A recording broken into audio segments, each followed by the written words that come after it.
Assalamualaikum warahmatullahi wabarakatuh, sahabat Quran Islam.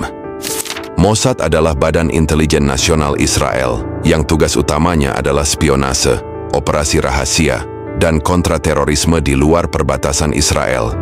Didirikan pada tahun 1949 tak lama setelah Israel berdiri, nama badan tersebut yang berasal dari bahasa Ibrani berarti institut, dengan nama lengkapnya Hamossad Lemodi'in Uletafkidim Meyuchadim atau Institut Intelijen dan Operasi Khusus.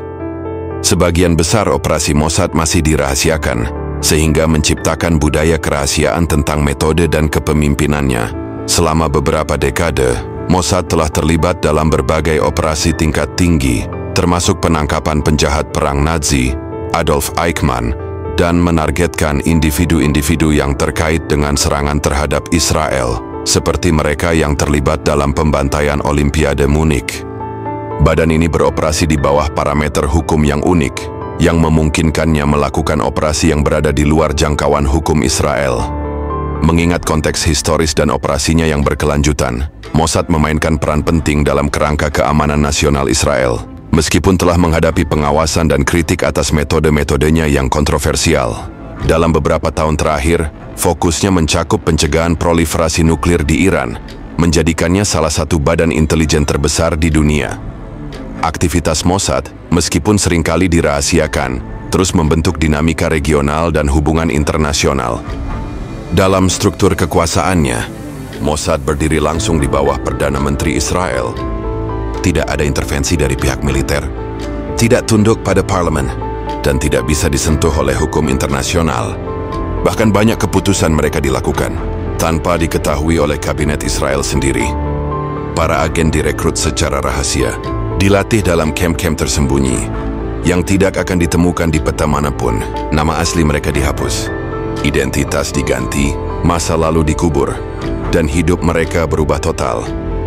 Setelah selesai dilatih, mereka bukan lagi manusia biasa, tapi senjata yang berjalan. Latihan yang mereka jalani tidak seperti latihan militer biasa.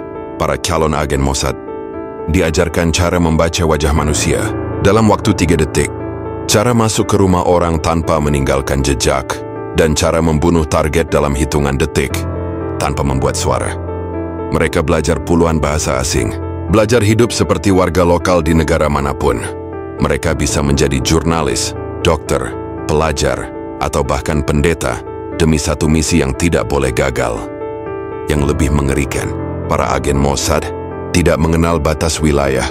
Tidak ada negara yang terlalu jauh, tidak ada target yang terlalu penting, dan tidak ada hukum yang bisa menghentikan mereka. Jika targetnya ada di Eropa, mereka akan menyusup ke sana. Jika targetnya bersembunyi di Asia, mereka akan menyamar dan tinggal selama bertahun-tahun untuk mengamati.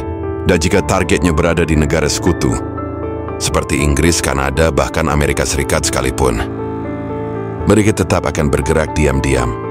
Dan semua itu dilakukan dengan satu filosofi yang sangat brutal, yaitu perang bukan hanya di medan perang. Perang dimenangkan dari dalam otak musuh. Cara kerja Mossad sangat berbeda dengan badan intelijen lain. Mereka bukan hanya mengumpulkan data, mereka membuat musuhnya tidak bisa tidur. Mereka menanamkan rasa takut. Setiap pembunuhan yang mereka lakukan bukan hanya untuk menghilangkan target, tetapi juga untuk mengirim pesan. Sebuah pesan bahwa kami tahu di mana kamu dan tidak ada tempat yang aman. Salah satu spesialisasi Mossad adalah operasi pembunuhan diam-diam. Metodenya bisa sangat sederhana, seperti racun yang disuntikkan ke gagang pintu kamar hotel, atau sangat rumit, seperti mengganti pasta gigi dengan bahan kimia neurotoksin. Mereka tidak hanya sekedar membunuh, mereka membuat korban menderita, lalu mati dengan cara yang misterius. Dunia bingung, dan mereka tertawa di balik bayangan. Ada juga metode psikologis. Mossad bisa menyebarkan desas-desus bahwa seorang target sedang diawasi. Mereka mengacak-acak rumahnya tanpa mencuri apapun. Mereka mengirimkan email anonim, meninggalkan simbol-simbol aneh, hingga target menjadi paranoid, depresi, dan bunuh diri sendiri. Kematian yang terlihat alami, padahal direkayasa secara psikologis. Salah satu ciri khas operasi Mossad adalah penggunaan paspor palsu. Mereka sering menyamar sebagai warga negara lain, terutama dari negara-negara barat seperti Australia, Kanada, dan Inggris. Ini pernah menciptakan krisis diplomatik ketika pada tahun 2010, paspor palsu dari berbagai negara digunakan oleh agen Mossad untuk membunuh seorang anggota Hamas di Dubai. Seluruh dunia marah, tapi seperti biasa, Israel hanya menjawab dengan satu kalimat, "Kami tidak mengomentari operasi intelijen."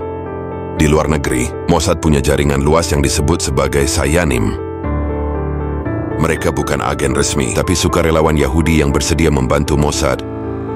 Di negara tempat tinggal mereka bisa jadi pemilik hotel, karyawan maskapai, atau pegawai kantor pemerintah. Mereka tidak dibayar, hanya diberi satu hal, yaitu kepercayaan bahwa mereka membantu melindungi tanah air orang Yahudi. Dan melalui Sayanim inilah, Mossad bisa tahu siapa saja yang masuk ke hotel, siapa yang naik pesawat, siapa yang tinggal di mana, tanpa harus membuka database resmi pemerintah. Namun Mossad bukan hanya pembunuh, mereka juga ahli dalam propaganda sabotase, manipulasi politik, hingga rekayasa media.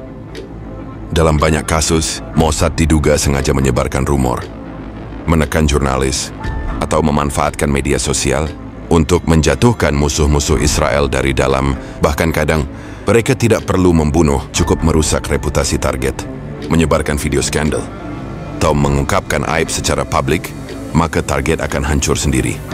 Yang lebih mengerikan lagi adalah kemampuan Mossad dalam menyusup ke dalam institusi musuh. Mereka tidak hanya mengirim mata-mata dari luar, mereka juga merekrut orang dalam, menggunakan uang, ancaman atau rayuan seksual. Ada banyak kasus di mana ilmuwan, pejabat militer, bahkan diplomat dari negara-negara Arab ternyata bekerja untuk Mossad dalam dunia spionis. Ini disebut sebagai honey trap, yaitu jebakan seksual untuk membuat seseorang untuk tunduk. Dengan semua ini, Mossad telah membangun reputasi yang sangat mengerikan. Bahkan CIA pun pernah mengakui bahwa mereka tidak bisa mendeteksi seluruh operasi Mossad. Mossad seperti hantu, tidak terlihat, tidak terdengar, tetapi selalu ada. Dan setiap orang yang mereka incar tahu satu hal pasti, hidup mereka tidak akan pernah sama lagi. Dan sampai hari ini, pertanyaan itu masih menggantung. Apakah kita benar-benar tahu seberapa dalam dan seberapa jauh tangan Mossad menjangkau dunia ini? Atau mungkin kita hanya melihat permukaannya saja?